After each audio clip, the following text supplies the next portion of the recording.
তোমাদের সাথে আজকে যেটা শেয়ার করব সেটা হচ্ছে যে সম্পর্ক, কিছু কিছু সম্পর্ক বিচ্ছেদের কারণ, বিশেষ করে বলতে পারো যে স্বামী স্ত্রীর মধ্যে যদি কোনো মানুষকে দুজন থাকে, তার মধ্যে আমার মনে হয় একজন থাকে যে আরেকজনের থেকে অতিরিক্ত বেশি তাকে ভালোবাসে।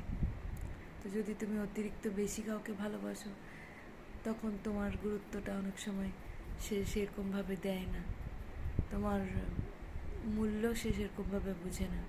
আর যে তুমি দেখাও যে তুমি ছাড়া আমার পৃথিবী অন্ধকার, তুমি ছাড়া আমার আগে পিছে কেউ নেই, সে তখন তোমাকে সেরকমভাবেই ট্রিট করবে। হ্যাঁ, বলতে পারো যে সব মানুষ একই রকম হয় না, হতে পারে, কিন্তু আমার মনে হয় 100-র মধ্যে 90 জন এরকমই হবে, 10 জন হয়তো ভালো হতে পারে। কি ঠিক বললাম না? কথাগুলো ভালো লাগলো না? কমেন্ট করে জানিও।